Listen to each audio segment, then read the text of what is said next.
Romance que um dia escrevi. Título: Vitória, o barco dos meus sonhos. Professor e pastor José Ivan Paixão. Vídeo número 2. Se o amigo está gostando deste trabalho, ajude-me a publicá-lo.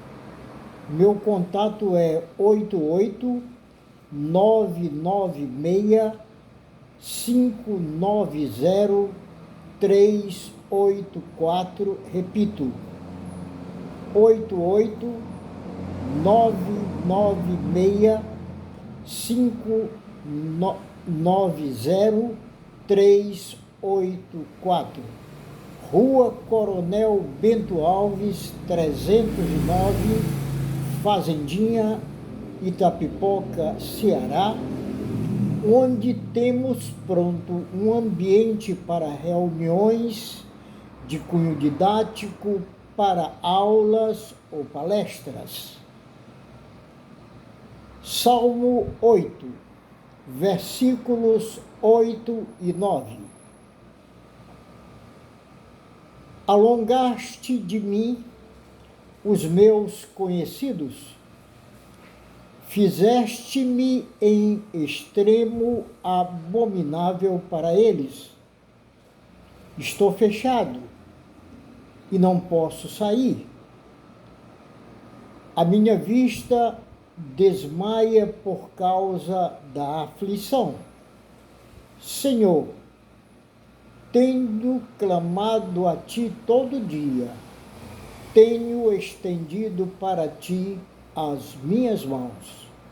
Salmo 8, versículos 8 e 9. Um romance. Continuando. O sonho. No sonho, o moço via nitidamente o Vitória singrando os mares e não teve dúvidas, se levantou e correu com forças redobradas e empurrou a jangada para o mar, içou a vela e seguiu o caminho das águas por onde o barco viajava na sua frente. Foram 3 dias e 3 noites, a quase interminável corrida sobre o espelho do mar azul esverdeado, sem perder de vista o barco dos seus sonhos. Finalmente viu à distância o pesqueiro estacionado numa baía e pelo contorno das águas o moço notava que estava em lugar diferente daquele perto da sua casa, onde sempre via a embarcação dos seus sonhos fundeada. Em pé, apoiando-se no mastro da frágil jangada, olhando para o piso dos troncos da madeira que apoiavam os seus pés, via que lentamente a sua jangada estava afundando e ele nada podia fazer para evitar o inevitável e não demorou até que a jangada fosse tragada pelas mansas águas do oceano. O moço nadava a longas braçadas na direção do Vitória, finalmente alcançando-o.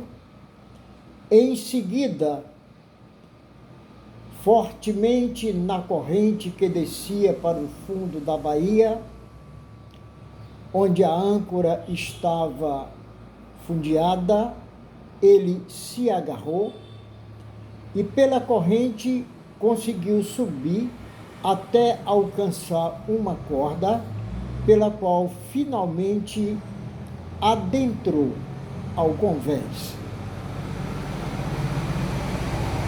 O moço privava-se de fazer ruído. Ao mesmo tempo, teve certeza que do barco não vinha qualquer movimento que denunciasse a existência de seres vivos a bordo. Com cuidado e observação, o moço constatou que o barco estava realmente vazio de pessoas a bordo.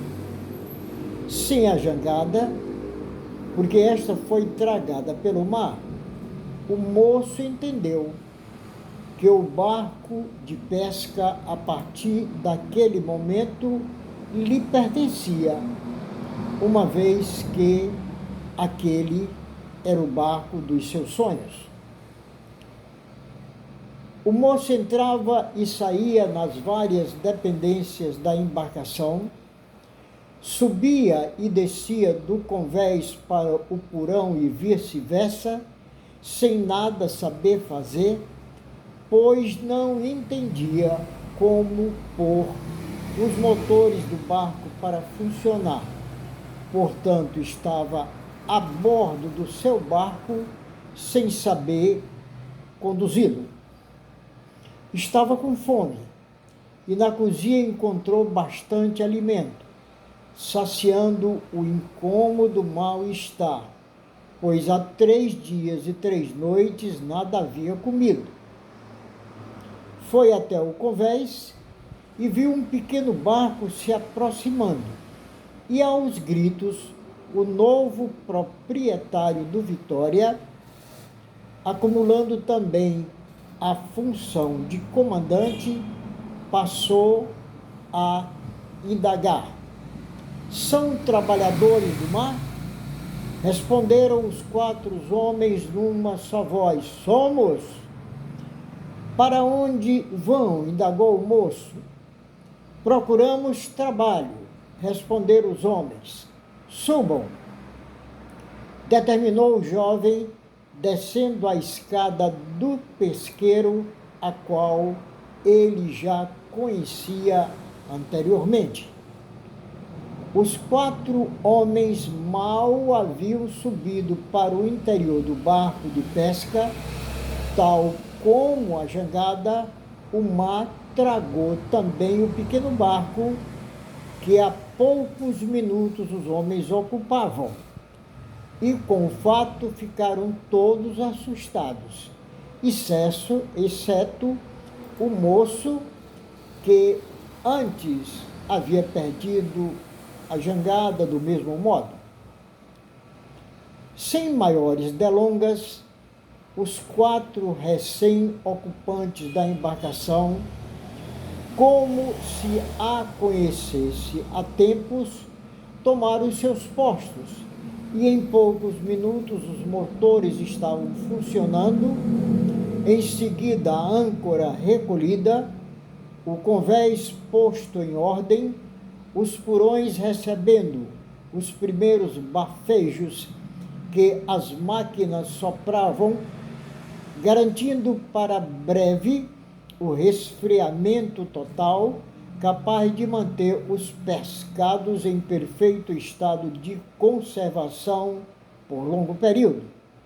Na cozinha havia saboroso chá quente e iguarias, que todos se deliciavam como forma de repor as energias necessárias para o longo período de trabalho que se descortinava. A hierarquia se fazia sentir a cada diálogo. O que mais deseja, senhor? Perguntavam ao jovem. Um deles trouxe do armário e o moço vestiu. Era uma farda de comandante com quepe e tudo.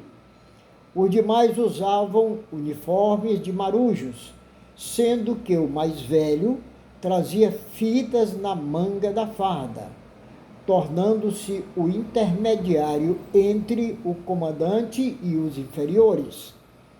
O barco singrava docemente na estrada do mar, a qual parecia reconhecer como se inteligente fosse, e no dia seguinte estavam no local dos grandes e variados cardumes.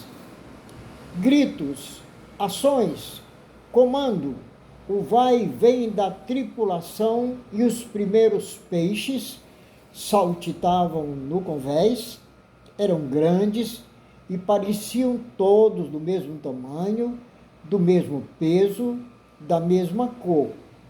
Abatidos e preparados, eram levados para os purões refrigerados. Mais e mais peixes, muito mais ainda. Depois se mudaram para outro ponto no azul esverdeado do oceano. Novo tipo de pescado saía do mar. Os peixes eram dotados de colorido avermelhado, diferentes dos primeiros que se caracterizavam por seu dorso escuro e barrigas prateadas. Os dias se seguiam na mesma rotina e os porões estavam abarrotados com variedade de belos e grandes peixes. A tripulação comia bem. Quando era para repousar, repousava. Quando era para conversar, conversava. Sorrisos não faltavam e gargalhadas também, em meio ao respeito hierárquico. No final de 20 dias estavam de volta com os porões repletos e, pelo sucesso, anteviam a fortuna que lhes chegaria às mãos.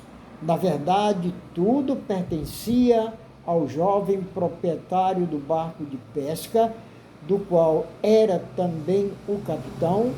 Contudo, o moço via nos seus subordinados ou empregados homens como ele, trabalhadores do mar, portanto, merecedores dos louros da vitória e da parte do quinhão que finalmente esperavam obter com a negociação de tão preciosa carga. Recolheram a âncora e zarparam, até que finalmente ancoraram no antigo local, a baía próxima da casa de palha onde o jovem morava com a sua família. Quando a tripulação se preparava para desembarcar, o céu rapidamente escureceu e os primeiros ventos fortes anunciavam a tempestade que estava próxima. Então, o sonhador foi despertado por seu pai, que o chamava para entrar na cabana porque a tempestade estava chegando forte. O jovem, sentindo fugir por entre os dedos, tão felizes momentos porque era apenas um sonho, deitou-se no seu estrado de madeira rústica, forrado com palhas macias que estavam por baixo da coberta em largo xadrez, e tentando adormecer, esperava continuar o sonho interrompido. O moço adormeceu novamente e os ventos fortes trouxeram as pesadas chuvas que iniciaram dentro do mar, mais tarde chegando à terra firme. O jovem não teve a necessidade de levantar tão cedo, porque a chuva caía forte sobre a palhoça e o frio permanente vazava para o interior da morada, tangido pelos ventos fortes que chiavam por inúmeros furos existentes entre as palhas. O moço nada mais sonhou enquanto dormia no interior da choupana. Em repouso ficou até o amanhecer do novo dia, sonhando acordado, de olhos fechados, fluindo da memória os lances da pescaria no barco dos seus sonhos, pelo menos enquanto dormia no relento. Sonhava com aquele barco que lhe pertencia, tempo que foi comandante, dando ordem aos marujos, seus subordinados. E assim nós estamos concluindo mais este vídeo, agradecendo porque você tem acompanhado o nosso trabalho e nós já estamos preparando o vídeo seguinte. Te agradeço, tudo de bom e que Deus te abençoe.